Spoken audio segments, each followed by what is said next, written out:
오늘 이 본문을 가지고 우리 함께 나눌 제목은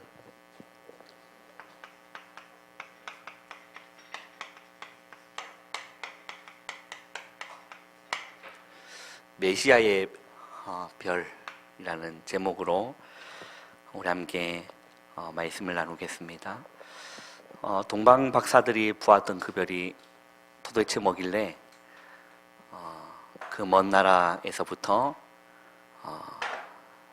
경배하러 베들레헴까지 이렇게 왔는지, 그냥 온 것도 아니라 또 예물을 챙겨서 이렇게 오게 됐는지, 도대체 무슨 이렇게 별을 보았길래 이렇게 왔느냐. 오늘 본문을 여러분 자세히 보면 헤롯 왕 그리고 대제사장들은 그 별을 봤을까요, 못 봤을까요? 그 별에 관심이 없었다 해야 됩니까? 이렇게 봤는데도 눈치를 채지를 못했는데, 동방에 있었던 이렇게 천문학을 연구했던 이렇게 박사들은 그 별의 움직임을 보고 이렇게 일어서서 베들레헴으로 이렇게 간 거죠. 여러분, 동방이라고 했을 때는 어떤 나라냐면 이제 바벨론 혹은 이제 페르시아에 이렇게 연구하던 사람일 것이다라고 성경학자들이 얘기를 합니다. 이 동방이라는 것이 바벨론 페르시아에서, 그러면 그 나라보다 이 베들레헴, 이 유대는 아주 작은 소나라인데 거기에 이제 왕이 올 것이다라는 그런 걸 확신을 가지고 이제 박사들이 움직이게 된 거죠.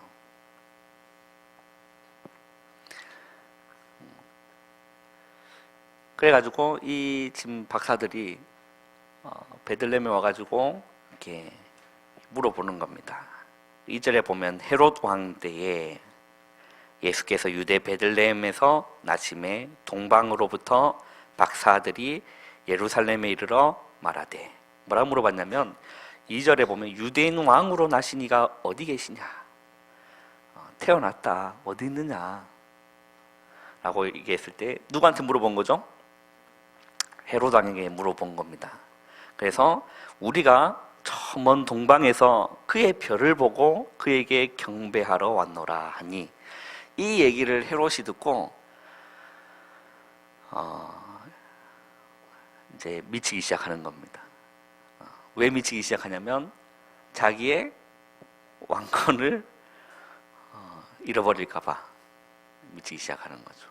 이 이제 헤롯 왕이 이제 유대 왕이었는데, 이 헤롯 왕이 유대 사람이 아닙니다.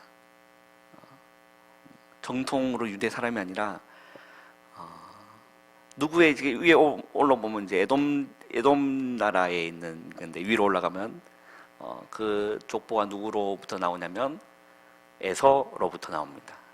에서와 이제 야곱이 이제 태중에서부터 싸웠고, 그렇지 않습니까? 그래서 원래는 형이 누구였죠?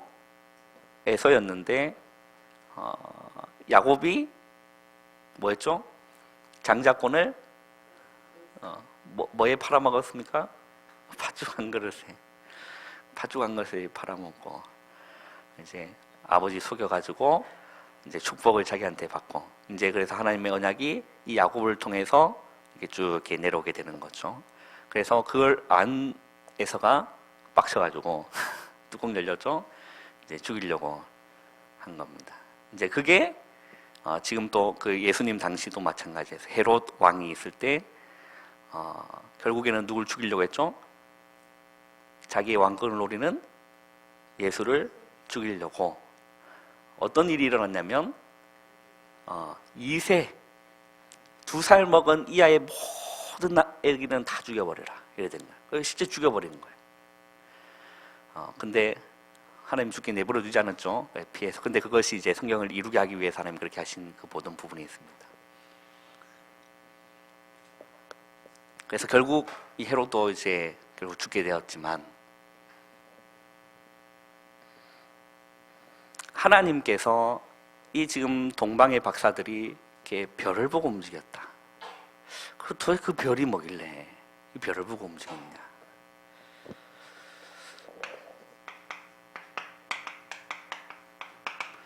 창세기에 잘 기록되어 있는데요. 창세기 1장 14절에 보면 우리 한번 찾아서 한번 읽어볼까요? 창세기 1장 14절.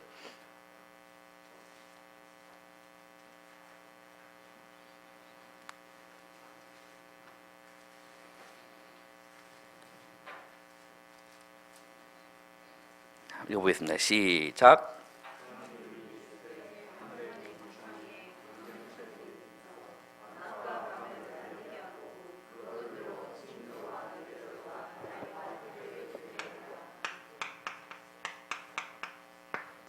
하나님이 하늘의 궁창 그리고 광명체들 많은 별들을 만드신 목적은 해와 날과 달과 이게 뭐 계절을 하는 것도 있지만 중요한 거는 뭘 알려주기 위함이죠? 징조를 알려주기 위함인 거예요. 이 징조가 무슨 징조냐? 이 징조가 시편 19편 1절에 보면 하늘이 하나님의 영광을 선포하고 궁창이 그 손으로 하신 일을 나타내는도다 라고 했어요. 우리가 지금 살고 있는 이 지구를 이렇게 우주에서 보면 태양계라고 합니다. 태양 중심으로 이렇게 행성들이 이렇게 돌고 있다 해서 태양계라고 하죠. 그 태양계 여러분 몇 가지 행성들이 있습니까?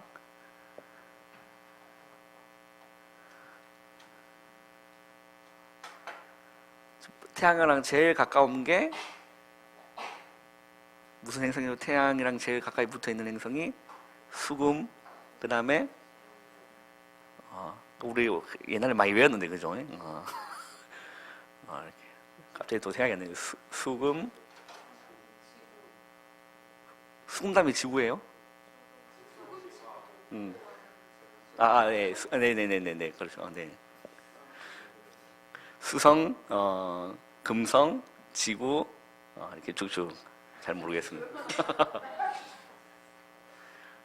이렇게 여러 가지 태양계 안에 행성들이 있는데 하나님이 우주를 이렇게 만드셨잖아요. 창조하셨잖아요. 그런데 그게 그냥 떠 있어요.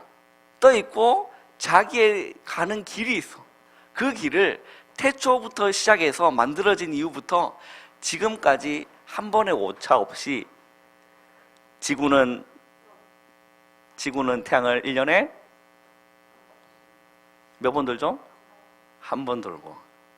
그렇게 이렇게 하나님이 다 이렇게 시나리오를 이렇게 써놓은 거예요. 그런데 이 지금 그 동방에서 천문학을 연구했던 이 전문가들이었던 이 옛날에는 이게 뭐 시대를 알기 위해서 하늘을 연구. 우리는 뭐 요즘 이게 그게 관심 없는 사람들은 별 보고 아름답다. 이게 뭐 저변은 님별, 저변은 내 별 이렇게 하면서 막 놀고 그랬잖아요. 근데 이게 그게 관심 있는 사람들은 별을 보고 이제 계측도 하기도 하고 관측도 하기도 하면서 이제 발전을 하기 시작하는 거죠. 그래서 이 박사들이 수없이 일어났던 그런 천문학을 기초로 해서 그게 참 특이한 별의 움직임을 보고 이들이 움직인 거거든요. 그러면 그 별이 어떤 별이었느냐? 제가 이렇게 밝혀낸 건 아니고 과학자들이 이미 밝혀내 놓은 사실을 제가 정리해서 여러분한테 전달드리는 겁니다. 요즘은 이제 컴퓨터가 잘 발전을 했잖아요. 그래서 이 행성들이 규칙적으로 움직이기 때문에 과거를 이렇게 볼 수가 있는 겁니다. 과거에 어떤 날에 어떤 월식이 일어났고 그걸 다 컴퓨터로 이렇게 다 알 수가 있는 부분에 그래서 시뮬레이션 되고요. 그래서 이제 과학자들이 연구를 한 겁니다. 그때 어떤 별이었느냐라고 했을 때 이제 그 태양계 내에서 태양 빼고 가장 큰 행성이 뭐죠? 가장 큰 행성이 목성과 또 꼬리 하나 딱 달고 있는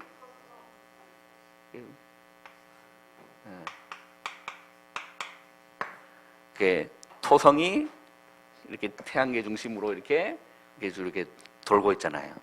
그 얘들은 크기도 크고 그 태양하고 멀리 있어서 얘들이 태양을 도는데 오래 걸릴까요? 적게 걸릴까요? 오래 걸립니다.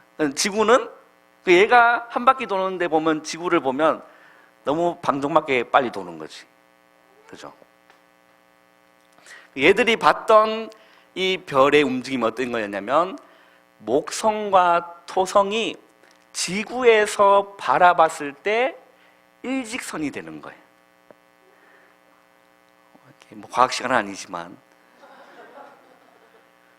제가 이거 연구해 보면서 너무 하나님의 섭리하심과 하나님은 완벽하게 이걸 모든 걸 계획하시고 작정하셨다는 사실을 너무 이렇게 했어요. 여러분 이 사실을 더 알고 싶으면 유튜브에 그 교수님 성함을 치시면 됩니다. 그 김명헌 교수님이라고 이게 창조과학 하시는 이제 교수님 계시는데요. 너무 잘 설명을 해주셨어요. 그래서 지구에서 바라봤을 때 목성과 토성이 같이 이렇게 같은 라인에 있고 이렇게 움직이는 게 자주 오는 게 아니에요. 이게 얼마 만에 한 번씩 오냐면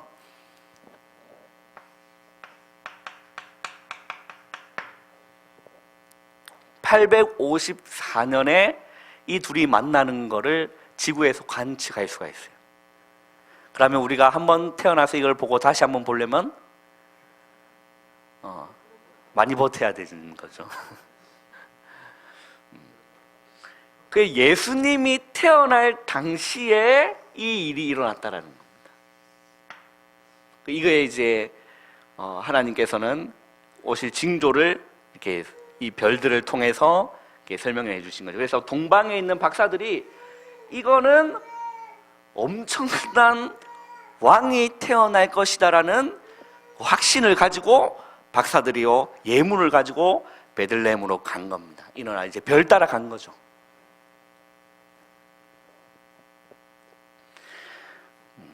그래서 이 박사들이 그 예수님을 보고 엎드려 아기 예수님 보고 엎드려 경배했다. 그래서 세 가지 예물을 드린 겁니다. 그 세 가지 예물이 무엇을 드렸죠? 황금과 유향과 모략을 드렸다. 이게 이제 신학적으로 보면 그리스도의 삼중직을 잘 이렇게 표현하는 이런 예물을 어떻게 그렇게 박사들이 알고 예물을 챙겨서 예수님 앞에 드린 겁니다. 그리스도의 사역을 예표한 거죠. 세 가지 예물을 드린 겁니다. 그런데 여러분 이것이 다름이 아니라 우연찮게 일어난 것이 아니라 이 예수 그리스도의 탄생이 바로 예언된 사건이었다는 겁니다. 창세기 3장 15절에 여자의 후손이 뱀의 머리를 상하게 할 것이다. 우리에게 이 복음을 주신 겁니다. 여자의 후손이 뱀의 머리를 상하게 할 것이다. 이사야 7장 14절에는 보라 처녀가 잉태하여 아들을 낳을 것이니 그의 이름을 임마누엘이라 하리라라고 했어요. 보라 처녀가 잉태하여 아들을 낳을 것이 여자의 후손이 뱀의 머리를 상하게 할 것이다 라고 했죠. 그리고 구체적으로 어느 시대에 그리스도가 올 것이라는 것도 성경에 잘 예언되어 있습니다. 그게 어디에 예언됐느냐? 다니엘서 보면요 잘 예언되어 있어요. 우리 다니엘서 2장을 한번 보세요.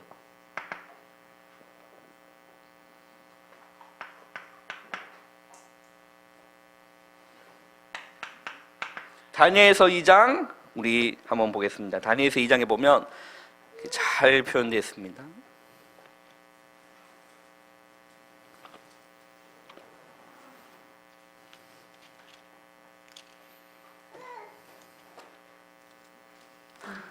우리 딸내미는 안 들을 줄 알았더니 애기들은 다 들을 수 없는 거.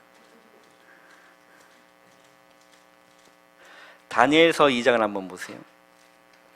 자, 여기에 지금 어떤 사건이냐면 느부갓네살 왕이 꿈을 꿉니다.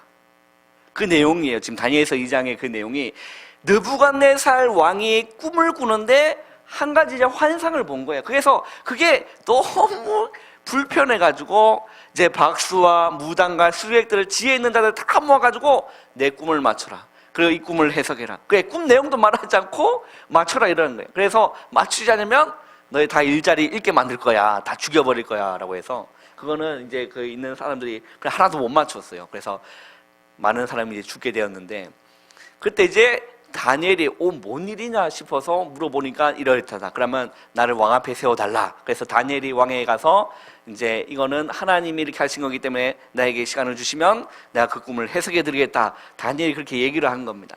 그래서 그 다니엘이 함께 친구들과 기도를 부탁하고 다니엘이 하나님 앞에 설 때 하나님이요 그 꿈을 보여주신 거예요. 그러면 그 느부갓네살 불신자의 왕이었지만 그 하나님을 모르는 그 왕이었지만 그 왕에게 꿈을 꾸게 한 이가 누구라는 거죠?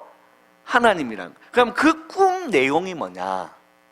신상 하나가 나와요. 그게 다니엘이 맞춰버려요. 왕이 얘기 좀 하는데 다니엘 왕이 꾼 꿈은 이러하니다 라고 얘기하니까 왕이 뿅 갔어. 그래서 해석까지 해보니까 이 느부갓네살 왕이요 그 다니엘 앞에 엎드려서 그 하나님께 경배한 거예요. 얼마나 신기합니까? 그래서 그 꿈을 그 느부갓네살 왕이 꿈을 꾼 꿈의 내용이 뭐냐면 제가 그림을 잘 못 그리지만 그림 하나 그려볼게요.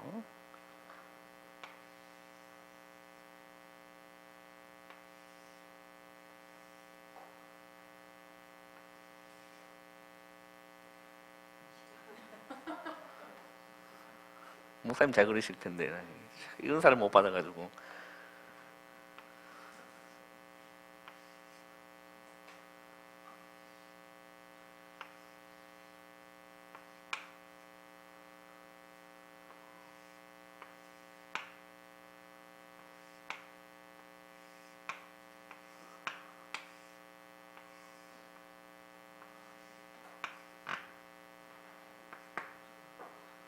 이 꿈을 꿨어요.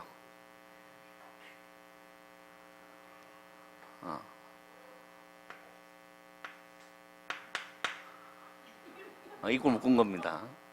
이게 신상이에요. 신상을 꿨는데 이제 이게 느부갓네살은 이 꿈을 꾸고 이제 잠을 못 자는 거죠. 그래서 뭐냐면 이 신상이 있는데 이 머리의 색깔이 달라. 머리는 황금으로 되어 있고 그리고 팔하고 어깨 몸통은 은으로 되어 있고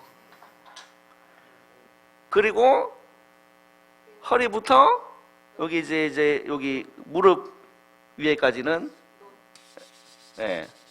동으로 딱 되어 있고 동으로 딱 되어 있고 그리고 종아리 그리고 발끝은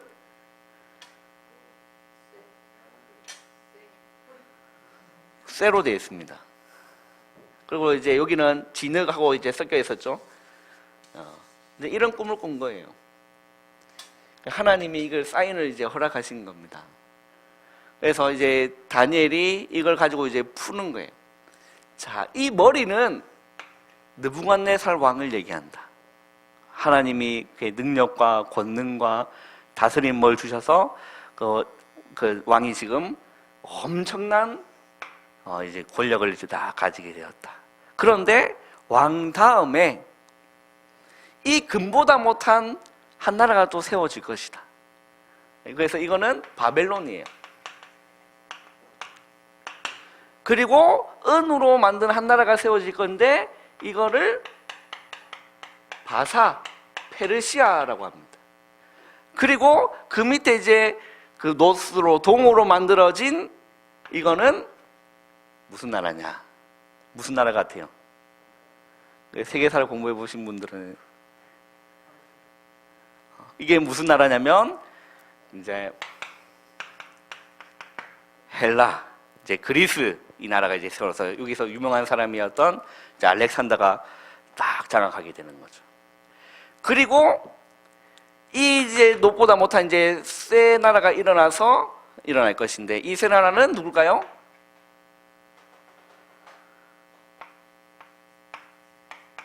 로마입니다. 이제 이걸 이제 꿈을 꿨는데 여기에서 또 이것만 꾼 거 아니라 뭐가 하나 날라와가지고 이걸 쳐 부숴요. 그리고 가루가 돼. 그래서 이제 이게 느부갓네살이 잠이 안 오는 겁니다. 그걸 보고 이제 손대지 아니하는 돌이 나타나서 이걸 부숴버리는데 이게 다 가루가 되어가지고 벼가 그 겨의 바람에 겨가 날리듯이 다 사라져 버리는 겁니다. 이게 성경 어디에 나오냐면 그 다니엘서 2장에 보면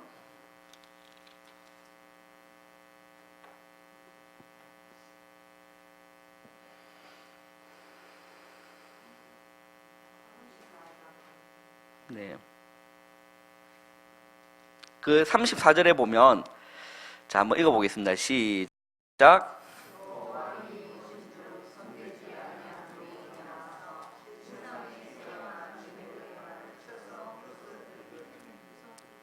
예, 35절 때 읽어보겠습니다.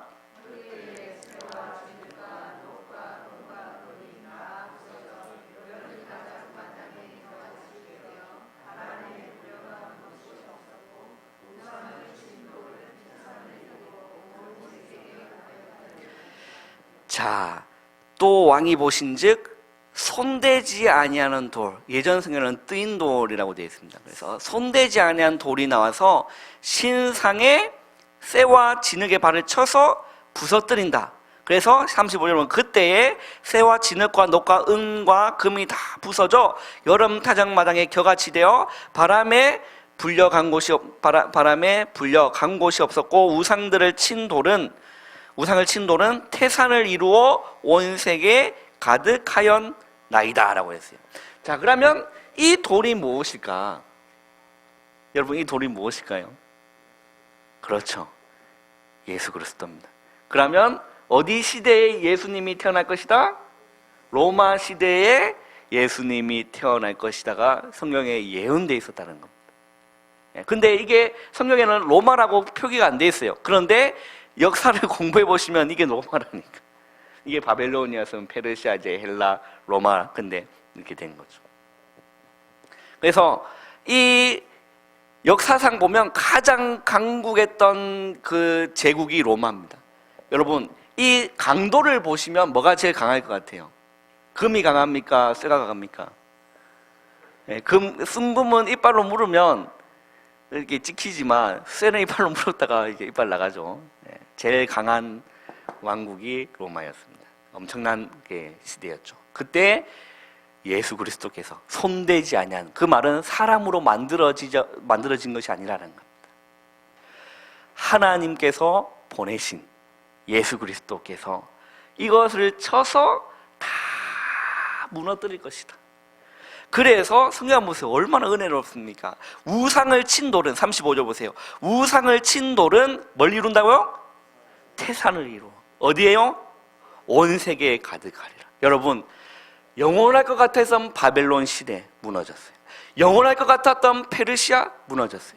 영원할 것 같은 헬라, 그리스, 그것도 무너졌어요. 로마도 무너졌어요. 그러나 무너지지 않는 나라 어디입니까?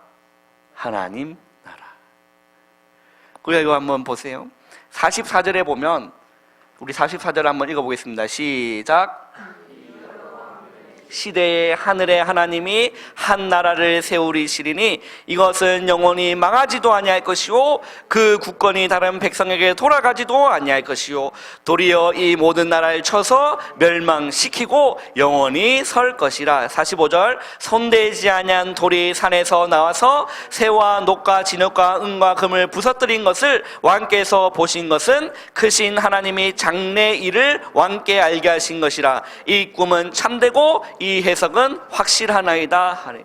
이 꿈 내용을 듣고 해석을 볼 때 느부갓네살이 뿅 가는 거예요. 그래서요 46절에 보면 이에 느부갓네살 왕이 엎드려 다니엘에게 절하고 명하의 예물과 향품을 그에게 주게 하니라 라고 했죠. 여러분, 우리는 어디 나라 소속입니까? 영원히 망하지 않는 하나님 나라. 할렐루야.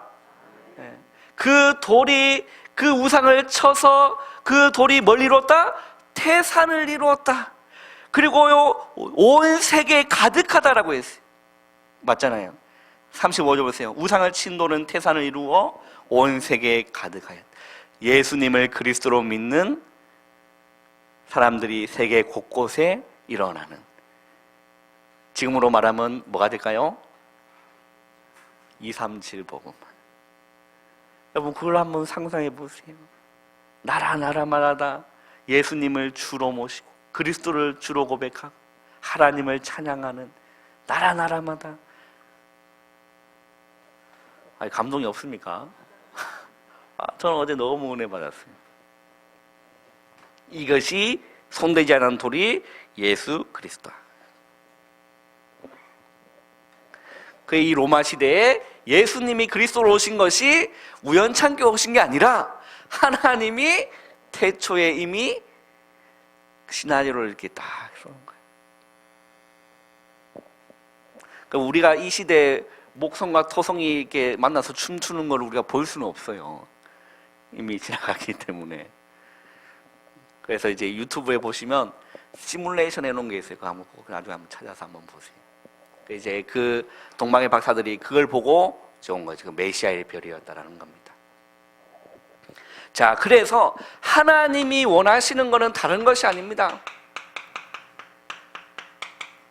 하나님의 절대 소원은 온 세계에 무너지지 않는 하나님의 나라를 건국하는 것이고, 온 세계가 예수를 그리스도로 고백하는 237 복음화, 세계 복음화가 하나님의 절대 소원이라는 겁니다. 오늘 지금 아까 다 읽었기 때문에 여기 언급하지 않겠습니다. 다니엘서 2장 34절에 보면 손대지 않은 돌이 우상을 쳐서 무너뜨렸다. 이 돌이 태산으로 온 세계에 가득했다. 그래서 다니엘 2장 44절에 보면 영원히 망하지도 않는 하나님의 나라를 하나님 세우실 거다. 우리 아까 했기 때문에 이게 나는 그 내용입니다.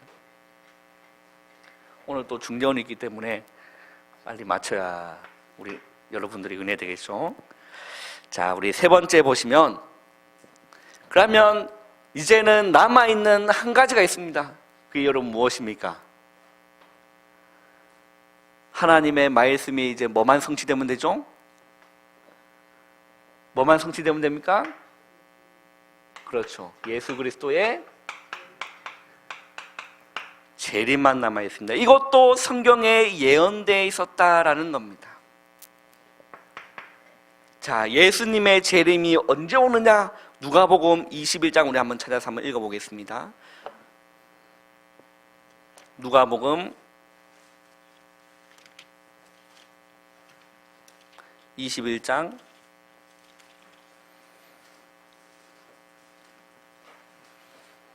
자, 누가복음 21장 24절에 보면 주님이 이렇게 말씀하십니다. 이 세상 끝에 이제 인자가 언제 올 것이냐에 대한 부분을 주님 말씀하시면서 뭐라 말씀하셨냐면, 자, 24절 한번 읽어볼게요. 시작. 그들이 칼날에 죽임을 당하며 모든 이방에 사로잡혀 가겠고, 예루살렘은 이방인의 때가 차기까지 이방인들에게 밟히리라. 자, 여기에서 예수님이 뭐가 차기까지? 뭐가 차기까지요? 이방인의 때가 차기까지. 그래서 이 복음이 우리에게 전달된 거예요. 그리고 바울은 이렇게 표현합니다. 로마서로 한번 가볼게요. 로마서 11장 우리 빨리 읽어보게요. 로마서 11장 25절에 보면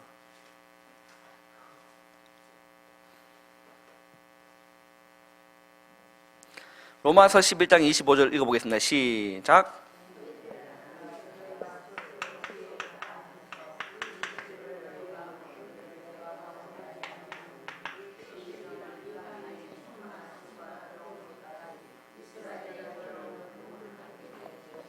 자, 하나님 뭐라 이게 지금 감동을 주셔서 바울이 쓰게 하셨죠? 이 신비는 이방인의 뭐가요? 충만한 수가 들어오기까지 이스라엘의 더러는 우둔하게 된 것이다 라고 했어요.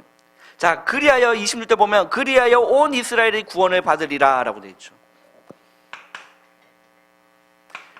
이방인의 충만한 수가 채워지기까지 라고 되어 있습니다. 마태복음 24장 14절에 보면 유명한 성경 구절입니다. 이 천국 복음이 모든 민족에게 증언되기 위하여 온 세상에 전파되리니 그제야 뭐가 온다고 했죠? 끝이 오리라. 자, 이 복음이 온 지구를 돌면, 그 모든 민족에게 이 복음이 증거되면 끝이 온다. 그래서 이방인의 충만한 수가 차면, 하나님이 영생업계로 작전된 자가 채워지면 주님이 재림 오신다는 겁니다. 그 재림의 모습이 어떤 모습이냐? 우리 다시 누가복음 21장으로 가보세요.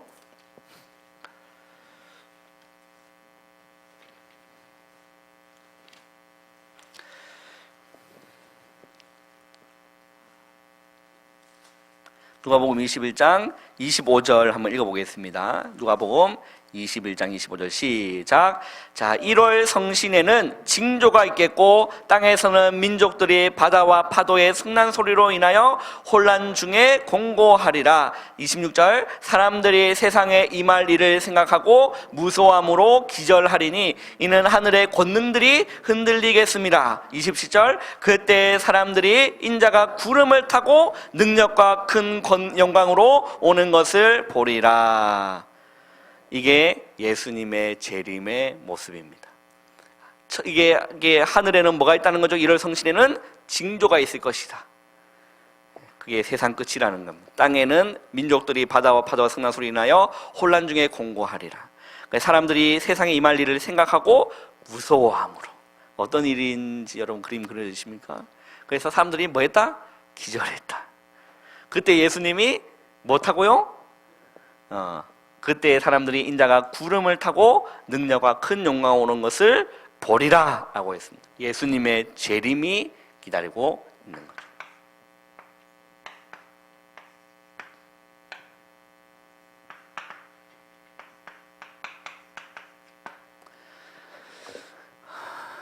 결론입니다.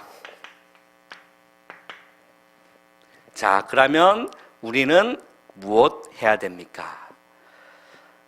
주님이 이렇게 말씀하십니다. 34절에 보면 누가복음 21장 34절에 보면 한번 읽어보겠습니다. 시작. 너희는 스스로 조심하라. 그렇지 않으면 방탕함과 술취함과 생활의 염려로 마음이 둔하여지고 뜻밖의 그 날이 덕과 같이 너에게 임하리라. 이 날은 온 지구상에 가는 모든 사람에게 임하리라. 이러므로 너희는 장차 올 이 모든 일을 능히 피하고 인자 앞에 서도록 항상 기도하며 깨어 있으라 하시니라. 자, 예수님의 결론이 무엇이었죠? 항상 기도하며 깨어 있으라 라고 했습니다.